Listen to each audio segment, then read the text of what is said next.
4 خلیفوں کے نام ہو سارے رضی اللہ، علی کرم اللہ. اچھا یہ کرم اللہ وجہ کے معنی جانتے ہیں آپ؟ یہ کرم اللہ وجہ کے معنی جانتے ہیں آپ؟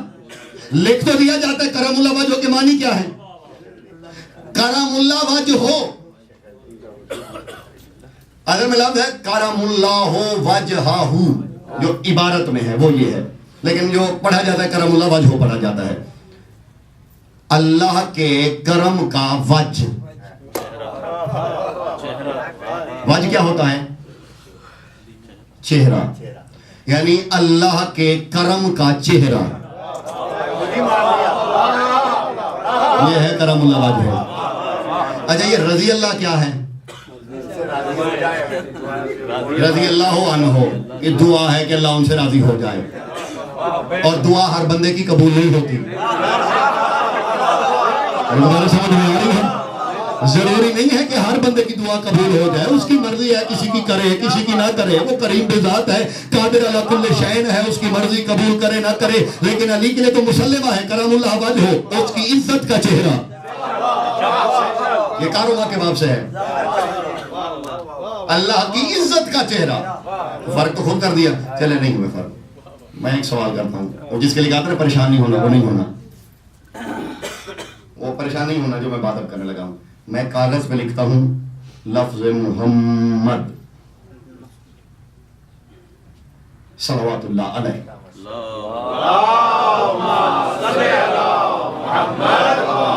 محمد لکھتا ہوں سرکار کا نام. یہ سرکار کا نام میں نے لکھ دیا. اگر کسی میں جرت ہے، انہیں کہو کہ آپ تو مولوی صاحب ہیں، مفتی صاحب ہیں، آپ چھوڑیں، امام کعبہ چھوڑیں، پیچھے چلے جاؤ. کسی کی جرت ہے، کسی کی جرت ہے کہ ثم معاذ اللہ، میں مثال کے لیے کہنے لگا ہوں، کوئی اس نام محمد کو، حالانکہ مسمى افضل ہوتا ہے اسم سے، دیکھیے اسم سے مسمى افضل ہوتا ہے، کیونکہ عمران حیدر کا نام مجلس نہیں پڑھ سکتا، مسمى جو ہے وہ مجلس پڑھتا ہے. یہاں لکھ کے عمران حیدر لگا دے تو مجلس نہیں ہو جائے گی. مسمى افضل ہوتا ہے کیونکہ حرکات مسمى میں ہوتی ہیں. محمد، کسی میں جرت ہے کہ کوئی اسے اپنے قدموں کے نیچے دے؟ ہے کسی میں نے کہا پریشان نہیں ہونا، پریشان نہیں ہونا، میں نے جواب میں نے دینا ہے. صحیح دینا تو اگلی بات ہے، جو سوچے وہ ایمان سے خارج. یہ ہمارا عقیدہ ہے. یہ اتنی بات ہے، کام کا عمل کرنا اگلی بات ہے. جو سوچ بھی لے ایسا وہ ایمان سے خارج. تو پھر اب بھی تمہیں پتہ نہیں چلا علی میں اور لوگوں میں فرق کیا ہے؟ وہ قدم دوش پہ رکھ رہا ہے. فرق کا پتہ چلا، وہ نام پہ نہیں، دوش پہ. اور یہی مسئلہ بڑا الجھا تھا، اور اس میں بڑی بحث ہوئی کہ ہو کیسے سکتا ہے. تو ایک عالم گزرے ہیں، انہوں نے اس کا بڑا خوبصورت جواب دیا. علامہ باقر ہندی نام سنا، بر صغیر کے پہلے علماء میں سے ہیں. جب حوزہ علمیہ نجف کی بجائے لکھنؤ میں ہوتا تھا، تو یہ اس وقت علامہ باقر ہندی. ان سے جب کسی نے کہا تو انہوں نے کہا کوئی اس میں مذائقہ نہیں. انہوں نے کہا کیسے؟ انہوں نے کہا دیکھیے آپ قرآن پہ میتھ کی کتاب نہیں رکھ سکتے. انہوں نے کہا ہاں. تو انہوں نے کہا بس سادی سی بات ہے، لیکن اگر قرآن پہ آپ قرآن رکھ دینا، نیچے والے قرآن کی توہین نہیں ہو جاتی. سلامت رہے آپ، آباد رہے جو حقیقت تک پہنچ گئے ہیں. سلامت رہے سب.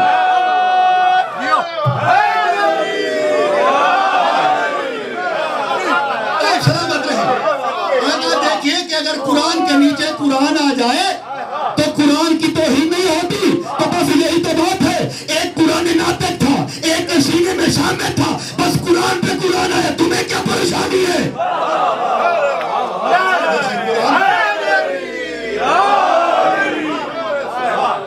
یہ قرآن پہ قرآن ہے. کیوں؟ انا وعلی من نور واحد. سبحان اللہ. یہ ایک نور ہے، سوائے اس کا کسی کو نہیں پتا کس کی حقیقت کیا ہے. یہ دونوں ایک تھے، اللہ نے انہیں دو کیا ہماری ضرورت کے لیے، ورنہ یہ ایک ہے. نور جو ایک ہے، حقیقت ایک ہے. جاگیے گا الواحد قلوب پہ نقش کیجئے گا. صحیح نبی جھکے ہوئے ہیں، علی کے مولا کے قدم ہیں دوش پہ. بت توڑے, بت توڑ کے نیچے اترے. حقیقت تو ایک ہے, جبلت ایک ہے, ماہیت ایک ہے, نور ایک ہے, طینت ایک ہے, مشیت ایک ہے, ارادہ ایک ہے, تکوین ایک ہے, سب کچھ ایک ہے. یہ عہدے اس کے دیے ہوئے ہیں, جو اس کی تقسیم, اسی پہ سب 14 کے 14 راضی نیچے اترے. میرے امیر مولا, امیر ممکنات مولا, وجہ کیا تھی؟ علی مولا بھی جھک سکتے تھے. اور بخدا میرا سلام آپ پہ, اور میری دعا ہے جو اس وقت کے پاک میں اپنے گھروں کو چھوڑ کے بیٹھے ہوئے ہیں, حسین کی پاک اماں ان پہ راضی ہو, ان گھروں کو تا قیامت آباد رکھے. بی یہ بی بی کی ہی دی ہوئی طاقت ہے, ورنہ سارے دن کے جلوس کے تھکے ہوئے مومنین, میری توقع سے زیادہ مومنین تشریف لے آئے. صحیح وجہ کیا ہے؟ اس لیے نبی جانتے تھے آنے والے زمانے کے حالات. لوگوں نے کہنا تھا فلاں نے نبی کو اٹھایا کندھوں پہ, ارے سمجھ میں آ رہی ہے؟ فلاں نے اٹھایا تھا, فلاں نے اٹھایا تھا, تو ان کے لیے ایک ہی جواب کافی ہے, فلاں نے نبی کو اٹھایا تھا نا, نبی نے علی کو اٹھایا تھا.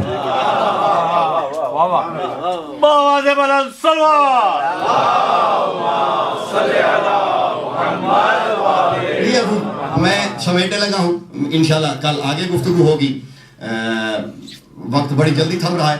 ٹھیک ہے, میں آج انشاءاللہ, مجھے حکم ہے تھوڑا سا بے شک پڑھ لیجیے گا, زیادہ میں زیادہ زحمت نہیں دوں گا. ویسے میری جو روش ہے وہ تو یہ ہے کہ اگر میں پاکستان میں پڑھ رہا ہوتا ہوں تو میں جو مجلس شہزادہ علی اصغر سے منسوب ہوتی ہے تو وہ میں پوری مجلس سرکار پہ پڑھتا ہوں. اور یہ حویلی سادات میں بہت سارے ساتھی بیٹھے ہوئے ہیں, یہ گجرانوالہ کے جو احباب ہیں, تقریباً 5 سال سے مسلسل اشرا پڑھ رہا ہوں. میں نے پہلے سال اعلان کیا تھا کہ میں ہر سال انشاءاللہ شہزادہ علی اصغر کے پہ ہی پوری مجلس پڑھا کروں گا, اور الحمدللہ جب تک میں نے پڑھا ہے پڑھ رہا ہوں. اور پہلے دن سے ہی لوگ پوچھ رہے تھے کہ سرکار کے فضائل کہاں سے لائیں گے, تو میں نے کہا تھا جس کے فضائل ہیں وہ خود ہی عطا کرتا ہے, کیونکہ اس پہ گفتگو ہی نہیں ہوتی تو کہاں سے لاتے ہیں. تو ابھی تک تو ختم نہیں ہوئے, اس لیے میں نے آج پوری مجلس نہیں, میں نے کہا موضوع پہ کچھ گفتگو ہو جائے. دیکھیے جو اثرات شجرے کے ہوتے ہیں نا, شجر کے ہوتے ہیں, وہی پھلوں کے ہوتے ہیں, ثمرات کے ہوتے ہیں. بلکہ میں یوں کہہ دوں, پھل وہ باعجاز ثمر جو ہوتا ہے وہ باعجاز شے ہے جس میں پھر درخت چھپا ہوتا ہے.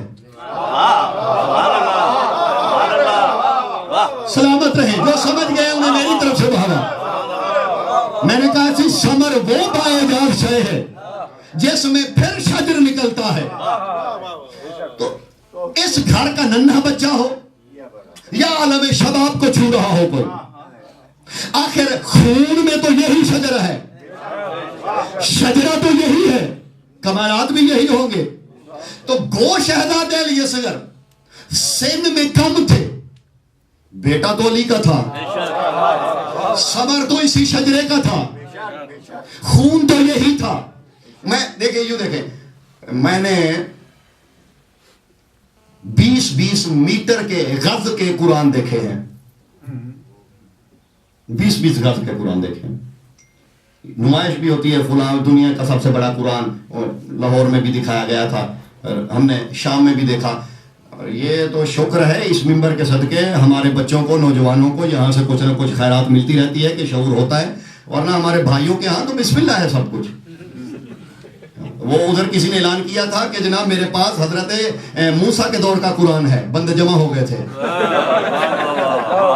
تمہارے سمجھ میں آ رہی ہے؟ یہ اس منبر کا صدقہ ہے کہ ہمارے بچوں میں, نوجوانوں میں شعور ہے. بڑے بڑے قرآن ایسے 20 غز کے بھی ہوتے ہیں, اور میں نے تویز میں بند ہونے والا قرآن بھی دیکھا ہے.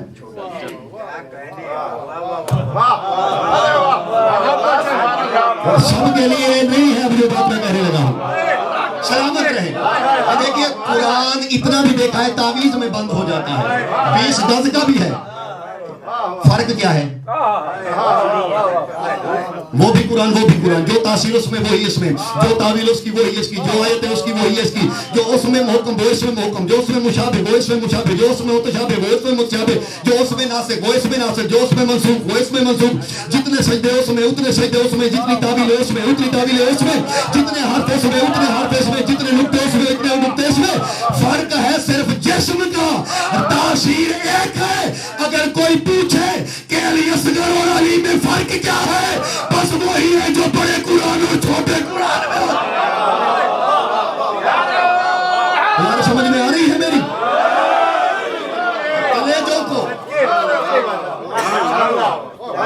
کلیجوں کو ذرا تھامنا، میں بڑا آگے جانے لگا ہوں تھوڑا سا. دیکھیے علی جیسی حجت کبریٰ نے یاد فرماتا ہے علی اصغر کو، جی یاد فرماتا شہزادے کو صحیح، امیر ممکنات جیسے مالک نے. تو مرحوم اختر چلیوٹی کہا کرتے تھے کہ جسم کی قامت پہ نہ جا، جسم کی قامت پہ نہ جا، روح کی تدوین پہ غور کر. سبحان اللہ. میرے استاد کا ایک مسدس ہے، سنا دوں؟ میں شعر پھر زیادہ نہیں چلے، ایک مسدس جلدی سن لے. میرے استاد محترم کا ہے، مجھے بڑا پسند ہے، اور اگر سن لیا نا ساری زندگی کہو گے کہ ہمیں بھی پسند ہے. وہ فرماتے ہیں گو، لوہے قلوب لکھیے گا شہزادہ علی اصغر کے بارے میں، اور ایسے علماء کو سلام. جی یہاں شعر فن سمجھ کے نہیں لکھے جاتے تھے، عطا ہوتی تھی. وہ فرماتے ہیں گو، جسم کا قد سورہ والناس سے کم تھا. خدا کے لیے جاگیے گا. فرماتے ہیں گو، شہزادہ علی اصغر کے بارے میں فرماتے ہیں گو، جسم کا قد سورہ والناس سے کم تھا، رتبہ نہ مگر حضرت الیاس سے کم تھا.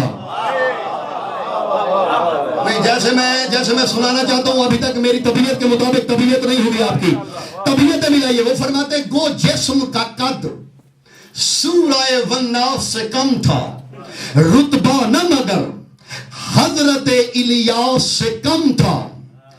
گو زور تبا آج ذرا پیاس سے کم تھی.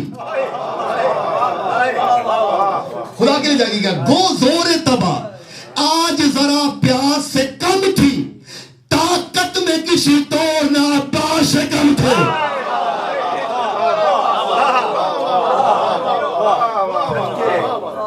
بڑا دعویٰ ہے، بڑا دعویٰ ہے. مگر طاقت میں عباس سے بھی بڑے تھے. پھر لکھیے لوہے قلوب، طاقت میں کسی طور نہ. دلیل آگے انہوں نے دی ہے، اگلے دو شعروں میں قبلہ انہوں نے دلیل دی ہے، اور دلیل وہ ہے کہ میرے لاکھوں سلام، درجات بلند ہو. وہ فرماتے ہیں شاید کو اعتراض کرے، دلیل سنو. وہ فرماتے ہیں ہنرمندوں نے یہ جنگ کے قوانین بنائے. لکھے گا لوہے قلوب پہ، ہنرمندوں نے یہ جنگ کے قوانین بنائے، جو سب سے بڑا ہو وہ آخر میں آئے.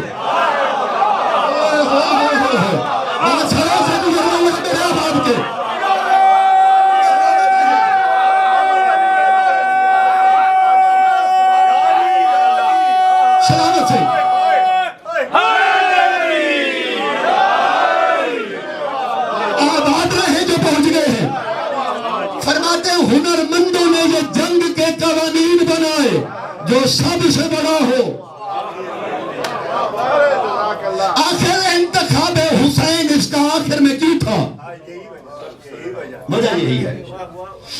ایک دو جملے جلدی جلدی سماعت فرما لے شہزادے کے، تھوڑا سا تعارف ہونا چاہیے تاکہ پتہ چلے کس کے لیے ہم جمع ہوئے ہیں.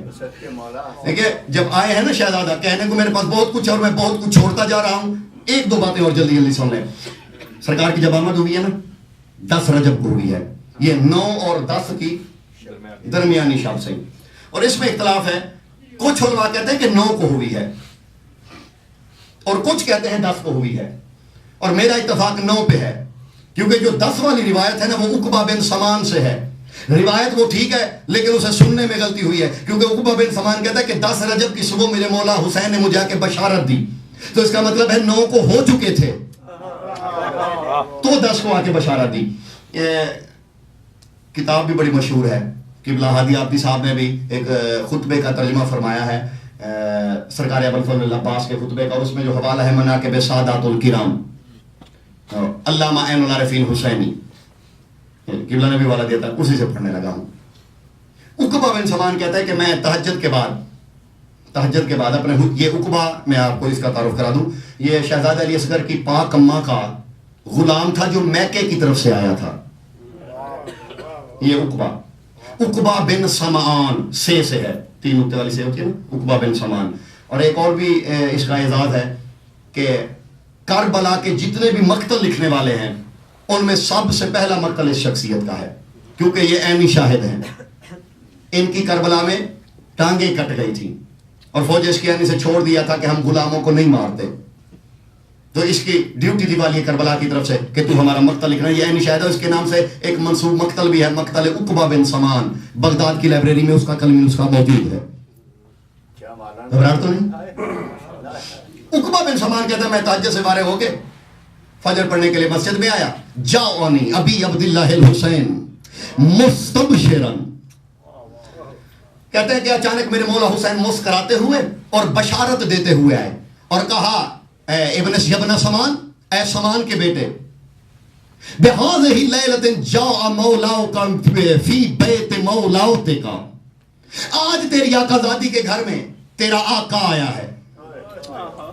والی کربلا حضرت عقبہ بن سمان سے کہہ رہے ہیں، اور ایک تعارف کرائیں، لمبا تعارف ہے۔ میرے مولا فرماتے عقبہ بن سمان، یہ جو میرا بیٹا آیا ہے نا، یہ عجیب اس کی حالات ہیں۔ مولا وہ کیسے؟ فرماتے ہیں امرہ انہو ولد بسنت عیسیٰ ابن مریم بل امرہ اعجب منہ، لکھے گا لوح قلوب پہ، بل امرہ اعجب منہ جاؤ مستبشرا وَتَلَوْ آیَةً کتاب اللہ وَلَفِیفُ الْکَفَّینِ۔ بس اسی بات کا ترجمہ سن لیں۔ کہتے ہیں ابن سمان، یہ میرا جو شہزادہ آیا ہے نا، یہ عیسیٰ بن مریم کی سنت میں آیا ہے، سبحان اللہ، بلکہ اس کا امر تو اس سے بھی عجیب ہے۔ اور ابن سمان، جو میرا لال آیا ہے نا، دونوں ہاتھ بند کر کے آیا ہے۔ جاگیے گا خدا کے لیے، دونوں ہاتھ، مٹھیاں دونوں بند تھی۔ اس سے بڑی روحانیت کوئی نہیں مجلس کی کہ فضائل میں آنسو آ جائیں۔ بس یہی دلیل ہوتی ہے کہ مجلس کے وارث آ چکے ہیں، مٹھیاں بند تھیں۔ اور ابن سمان آج دلوں میں جو بھی ہے نا ان کے لیے کہنے لگا ہوں، ابن سمان من یتوسل بروحہ القدس یجودل اللہ حتی یرضیہ، فرماتے ہیں ابن سمان یہ وہ ہے میرا شہزادہ، کیونکہ آپ جانتے ہیں، جو نہیں جانتے انہیں بتا دوں کہ شہزادہ علی اصغر باب الحوائج ہیں، 5 باب الحوائج ہیں، پاک گھرانے میں 5 باب الحوائج ہیں۔ سرکار موسیٰ کاظم، ابوالفضل العباس، شہزادہ علی اصغر، جناب مسلم بن عقیل اور امیر ممکنات، یہ 5 شخصیتیں باب الحوائج ہیں۔ اور ان 5 شخصیات میں تیسرا نمبر شہزادہ علی اصغر کا ہے، جو ترتیب علماء نے لکھی ہے۔ اے ابن سمان، جو میرے بیٹے سے توسل کرے گا، جو بھی اس کی روح سے توسل کرے گا، تب تک اصغر روتا رہتا ہے جب تک اللہ دعا قبول نہ کرے۔ اس سے بڑا عمل میں محرم میں آپ کو نہیں بتا سکتا، اس سے بڑا اور عمل کیا ہو۔ جو حجت کبریٰ ہے وہ ضمانت دے رہے ہیں، آباد رہیں۔ فرماتے جو اس کی طیب روح سے وسیلہ کرے گا، اور میں نے اسی لیے کہا ہے کہ پھیلا لینا جھولیاں۔ بزرگ ذاکرین فرمایا کرتے تھے کہ جب اصغر کا صدقہ دیا جائے نا، کوئی اور نہ بھی ہو، سکینہ آمین ضرور کہتی ہے۔ فرماتے جو اس کی طیب روح سے وسیلہ کرے گا، عزیزو دنیا کیا سمجھتی ہے